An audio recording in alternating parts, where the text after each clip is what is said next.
What's going on, guys? It's Swimzyy here, and welcome back to a brand new Warframe video. Now in today's video we are going to be looking at the seriously broken Incarnon dual Ichor. This weapon is by far one of my favorites. It does a ton of damage. Its Incarnon ability is very good. It complements the weapon very well, and overall it does a serious amount of DPS. Please like, share, and subscribe, as all of that good stuff helps me out. We're currently almost at 450 subscribers. That is mental. Let me know anything I can improve on, anything you want to see in future videos. Thank you all so much for the support.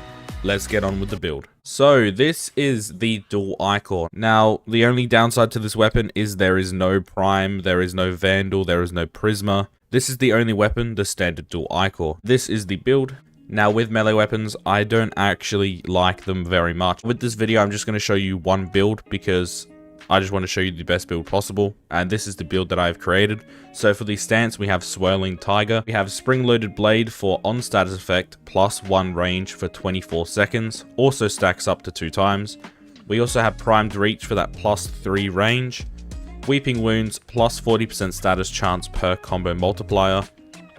Gladiator Might, +60% critical damage, 20% melee critical chance per combo multiplier. Then we have Organ Shatter for +90% critical damage, Quickening for +40% attack speed and +20% combo count chance. We also have Blood Rush, +40% critical chance, stacks with combo multiplier. And we have Condition Overload, +80% melee damage per status type affecting the target. Now on the left hand side, these are the stats. Critical chance at 25%, critical multiplier 7.5 times, status 49%, dealing mainly slash and toxin for a total of 212 damage. With the build out of the way, let's head on over to Cavallero at the Zariman. So we add Cavallero and he evolves your Incarnon weapons as always. Now, this build does have 4 Former, so it's a pretty Former heavy build, but trust me, this weapon is just way too good. I'm gonna be real with you guys. Now, with Evolution 1, if you reach a 6 times combo multiplier and then heavy attack, you activate the Incarnon form.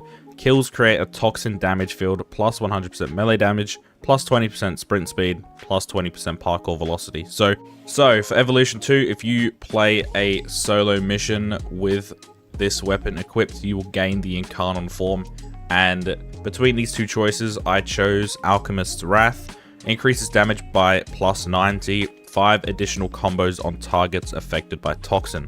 You could also choose Ronin's Rush, increases damage by +90 on striking target with final move of a neutral combo, +30% attack speed for 33 seconds. This seems like a bit of a weird one because you have to be in a neutral combo and it's just so tedious, so I went with Alchemist's Wrath. Now, I chose this because the Incarnon form actually uses a lot of toxin with those toxin fields, so this is going to pair really well with that Incarnon form. Moving on to Evolution 3. To get this evolution, you need to activate the Incarnon form 6 times in any mission. You have 3 choices once again. You have Organ Reach, +0.6 range, Resolute Force, +7 seconds of combo duration, Swift Break, +100% heavy attack wind-up speed. Now, all 3 of these are good, but I would choose the Resolute Force for that combo duration. You don't really need to heavy attack with this build. You can, but this build is more of a quick attack build. Also, I already have a lot of range on my weapon, so the 0.6 isn't really going to make that much of a difference, but the 7 seconds of combo duration does help maintaining your combo counter. Finally, Evolution 4, you have 3 choices once again. You have Absolute Valor, increases status chance by 34%. Poison Parasite, on killing an enemy with +3 toxin stacks, +33 health regen for 9 seconds. Or Universal Readiness, collecting ammo grants 5 melee combo counter. Not gonna lie, this one is a bit useless.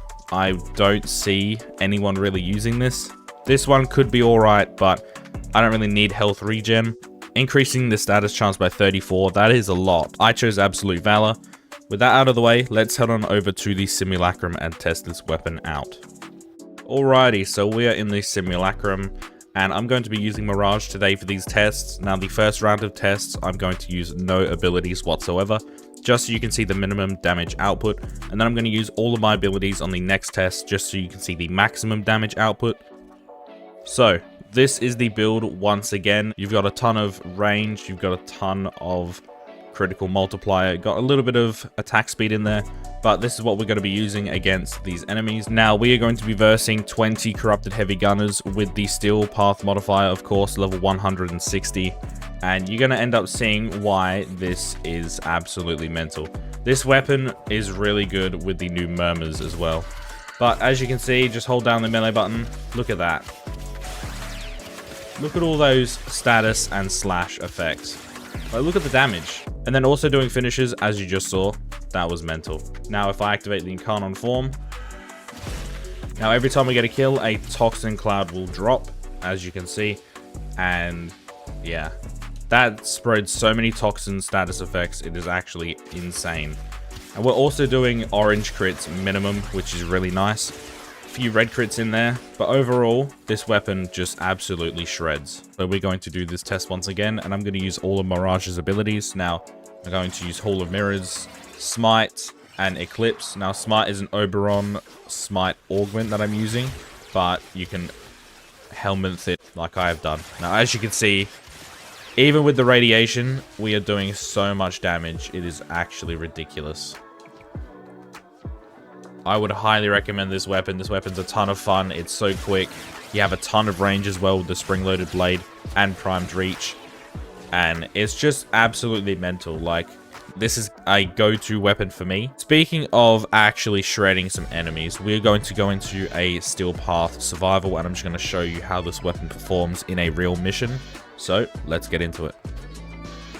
Alright, so we're in a mock steel path survival, level 140 to 145. And I'm using Haru today just so I can show you how good this weapon is with different Warframes. Now, I would highly recommend you try out Kalervo and Dagath with this weapon. It is honestly extremely broken just because of their abilities, Kalervo's being mainly melee orientated, and also Dagath's with spreading viral and also increasing your critical damage. It just makes the difference when you compare with other synergies. But yeah, obviously this weapon is an S tier. I'm not gonna lie, it spreads so much toxin, so much status effects. It actually affects a whole range as well. It's got a nice range radial attack, and obviously if you don't like it, then it is what it is. I personally enjoyed this type of weapon. Let me know down below your thoughts on the dual Ichor. Please let me know anything I can improve on as a content creator. Let me know if this video did help out. If you did like this video, please consider liking, sharing, and subscribing, as all of that good stuff helps me out. And I'm currently on my way to hit 500 subscribers, and I do need your help. Please let me know anything I can improve on, anything you want to see in future videos. That being said, I hope you've enjoyed this video. Thank you all so much for watching. It's been Swim, guys. Later. Dude, look at this, man. Like, it's actually insane.